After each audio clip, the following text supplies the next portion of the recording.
Class 7 chapter number 10 है respiration in organisms. इसका हमने इंट्रोडक्शन की वीडियो मैंने अपलोड की थी। आज हम इसके क्वेश्चंस जो है वो सॉल्व करेंगे। फर्स्ट क्वेश्चन है, why does an athlete breathe faster and deeper than usual after finishing the race. इसका मीनिंग है, जब एक एथलीट जो होता है वो अपनी रेस खत्म करने के बाद उसकी जो ब्रीथ होती है, उसकी जो सांस होती है वो फास्ट क्यों होती है, डीप क्यों होती है।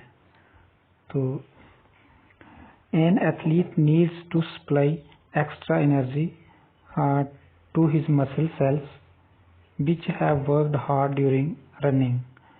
For this, he breathed faster and deeper so that more oxygen is supplied to the cells. This speeds up the breakdown of food and as a result more energy is released. जब एक athlete होता है, खिलाड़ी जो होता है, वो जब दौड़ता है तो उसकी एनर्जी ज़्यादा कंज्यूम होती है और उसको ज़्यादा एनर्जी, इतनी ही ज़्यादा एनर्जी उसके शरीर में, सेल में जो है वो बननी चाहिए। तो ज़्यादा एनर्जी तब बनेगी जब ज़्यादा ऑक्सीजन मिलेगा। तो ज़्यादा ऑक्सीजन लेने के लिए उसको जल्दी जो है वो उसकी जो होती है ब्रीथ इन ब्रीथ आउट जो है वो उसकी जो वो फास्ट होती है।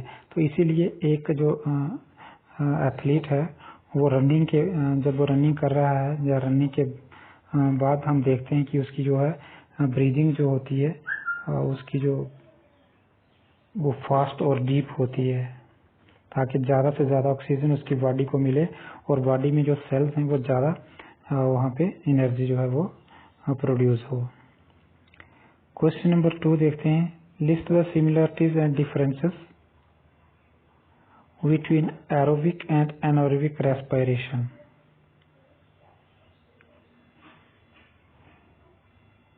एरोबिक और एनारोबिक रेस्पिरेशन में डिफरेंसेस हमने बताने हैं। Similarities between aerobic and anaerobic respiration. पहले हमने डिफरेंसेस भी बताने हैं और सिमिलरिटी मतलब सेम क्या है और अलग क्या है। एरोबिक रेस्पिरेशन और एनारोबिक रेस्पिरेशन में डिफरेंस क्या है और सिमिलरिटी क्या है। तो पहले हम सिमिलरिटी पढ़ते हैं एरोबिक और एनारोबिक रेस्पिरेशन में। तो इसमें हम पढ़ेंगे, in both aerobic and anaerobic respiration the food is broken down to release energy. एक काम जो इसमें जो है वो सेम जो होता है वो ये है कि दोनों जो हैं, दोनों प्रोसेसेस में फूड ब्रेक डाउन होके एनर्जी रिलीज होती है, चाहे रेस्पिरेशन एरोबिक हो चाहे एनारोबिक हो। इसमें काम क्या होता है, फूड जो हमने इनटेक की हुई है, जो हमारे शरीर में फूड है, उसका ब्रेक डाउन होके हमें एनर्जी मिलती है। उसके बाद हम पढ़ेंगे differences between aerobic and anaerobic respiration. अब डिफरेंस क्या है एरोबिक और एनारोबिक रेस्पिरेशन में। एरोबिक रेस्पिरेशन और एक है एनारोबिक रेस्पिरेशन। ये जो था ये चीज यहाँ पे लिखनी थी, कॉलम इसके इस लाइन की इस साइड आनी थी, ANEANAERO एनारोबिक, ये इस साइड आना था। चलो देखते हैं। तो अब पहला डिफरेंस जो इसमें आएगा, एरोबिक रेस्पिरेशन में क्या होता है, it is the process of break down of food in presence of oxygen. इसमें जो होता है फूड जो है वो ब्रेक डाउन होती है ऑक्सीजन की प्रेजेंस में। बट एनारोबिक रेस्पिरेशन में क्या होता है, it is the process of break down of food in the absence of oxygen. ये वाली चीज इधर है, ये वाला जो एब्सेंस ऑफ ऑक्सीजन है वो यहाँ आना था। ये थोड़ा लिखने में थोड़ी सी आगे पीछे हो गया। तो एनारोबिक रेस्पिरेशन में जो ब्रेक डाउन ऑफ फूड होती है, एनर्जी जो बनती है, वो ऑक्सीजन की एब्सेंस में होता है। Second difference, its end products are CO2 and H2O। End product इसमें क्या बनता है, एनर्जी जब रिलीज होती है, रेस्पिरेशन होती है, तो दो चीजें और हमें यहाँ पे मिलती हैं एनर्जी के साथ, एक कार्बन डाइऑक्साइड और एक वाटर। बट यहाँ पे हमें क्या होता है एनारोबिक में, and products of anaerobic respiration can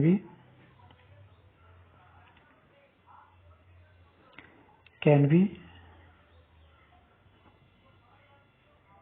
lactic acid और कार्बन डाइऑक्साइड एंड अल्कोहल। इसमें एंड प्रोडक्ट जो होते हैं वो लैक्टिक एसिड होता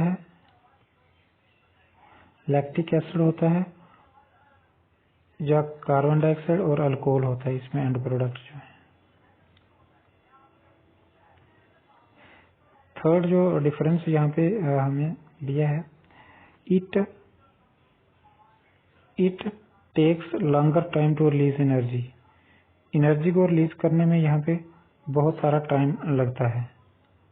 यहाँ पे क्या होता है, एनर्जी रिलीज होने के लिए लॉन्ग टाइम जो है वो लगता है।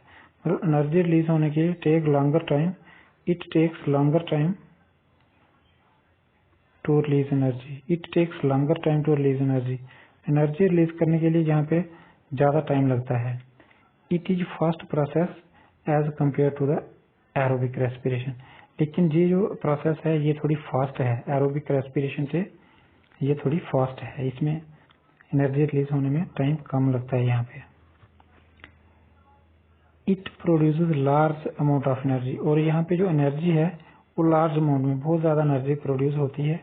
It produces small amount of energy as compare to aerobic respiration. Aerobic respiration से यहाँ पे एनर्जी कम प्रोड्यूस होती है।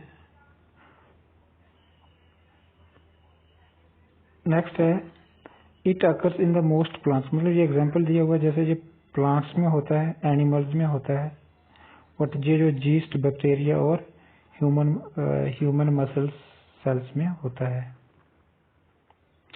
ये था हमारा जो मेन डिफरेंस बिटवीन एरोबिक और एनारोबिक रेस्पिरेशन। अब हम देखते हैं, why do we often sneeze when we inhale a lot of dust laden air.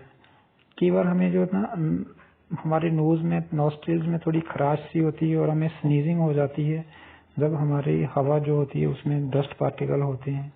और जब डस्ट पार्टिकल वाली हवा हमारे नोज में एंटर करती है तो हमें थोड़ा उसमें नाक में थोड़ी खराश सी महसूस होती है और स्नीजिंग होती है। तो ऐसा क्यों होता है डस्ट पार्टिकल से? Sneezing expels the for particles from the inhale air so that only clean air enter our body। ये जो हमारी नॉस्ट्रिल्स की इनर साइड जो स्किन होती है वेरी सेंसिटिव होती है। इसको समझ में आ जाता है कि जो हवा जो है वो साफ हवा नहीं है, इसमें कुछ डस्ट पार्टिकल्स हो सकते हैं, और इसलिए वो स्नीजिंग की सेंस पैदा करती है, ताकि स्नीज होने से क्या हो, जो उस एयर के अंदर जो डस्ट पार्टिकल्स हैं वो बाहर एक्सपेल हो जाएं, बाहर फेंके जा सके, और जो क्लीन एयर है वो हमारी बॉडी के अंदर एंटर हो। It usually occurs because of the irritations in the upper breathing passage. जब ये इरिटेशन, वही जो मैं कह रहा था खराश इरिटेशन होती है, उससे हमें जो स्नीजिंग आ जाती है। This irritation happens when we inhale some unwanted particles and they get trapped in our nasal cavity. और जब हम अनवांटेड पार्टिकल्स मतलब पोल्यूटेड एयर को जब हम इनहेल करते हैं तो वो इरिटेशन होती है और उससे हमें स्नीजिंग हो जाती है। Smoke, dust, pollen grains, some of the unwanted particles that may cause sneezing. ये इस तरह के कुछ पार्टिकल्स होते हैं, पोलन ग्रेन्स होते हैं, डस्ट होती है, स्मोक होता है, जिससे हमें जो होती है इरिटेशन महसूस होती है और उससे हमें स्नीजिंग हो जाती है। क्वेश्चन नंबर 4 पढ़ते हैं। Take 3 test tubes, fill 3/4 of each with water. 3 test tube हमें लेनी है। ये 1 आ गई, 2 आ गई, 3, और 3 को हमने आधे से ज्यादा 3/4 जिसको हम बोलते हैं, इतना वाटर से भर लेना है, इतने लेवल तक।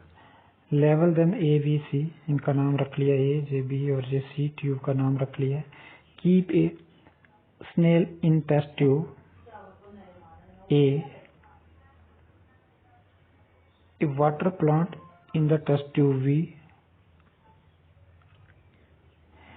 टेस्ट ट्यूब A वाले वाटर में हमने स्नेल रखा, दूसरे में एक हमने वाटर प्लांट रख लिया।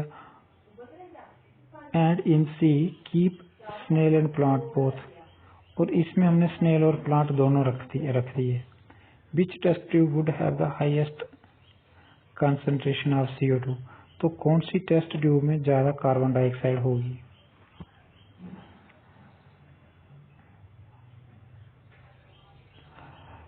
Test tube A will have the highest concentration of CO2।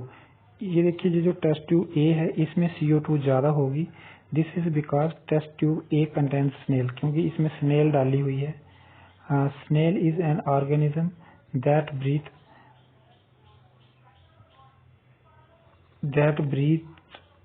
In O2 and breathe out CO2। Snail जो है वो ऐसी चीज जो एक ऑर्गेनिज्म है जो कार्बन डाइऑक्साइड बाहर छोड़ेगी और ऑक्सीजन अपने अंदर ले लेगी।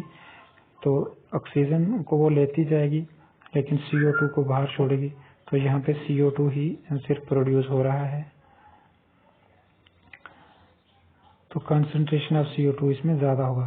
अब टेस्ट ट्यूब V में क्या होगा, इसमें क्या होगा, कंटेन्स ए वाटर प्लांट, इसमें वाटर प्लांट है एक, विच टेक्स O2। ये प्लांट क्या करता है, CO2 को अंदर लेता है अपने फूड बनाने के लिए, एंड गिव्स आउट ऑक्सीजन, और O2 बाहर देगा। Hence O2 concentration is found in test tube B, इसमें O2 की कंसंट्रेशन ज्यादा होगी। वेयर अब हम बात करते हैं टेस्ट ट्यूब C की, जिसमें स्नेल और वो वाटर प्लांट दोनों हैं। इसमें क्या होगा, carbon dioxide produce by the snail is utilized by the plant for the food synthesis, and oxygen therefore released by the plant is utilized by the snail. यहाँ पे क्या है कि दोनों काम बराबर हो रहे हैं। जो स्नेल ने CO2 बाहर छोड़ा वो प्लांट ने जो था वो अपने अंदर ले लिया प्लांट ने, और बाहर हमें दे दिया ऑक्सीजन। तो ये प्लांट जो ऑक्सीजन दे रहा है, स्नेल ऑक्सीजन जो है वो अंदर ले रही है, स्नेल बाहर CO2 दे रहा है, तो प्लांट CO2 अंदर ले रहा है। तो यहाँ पे क्या होगा, टेस्ट ट्यूब यहाँ पे जो है वो बैलेंस बना रहेगा। तो इस तरह से test tube A has the highest concentration of carbon dioxide.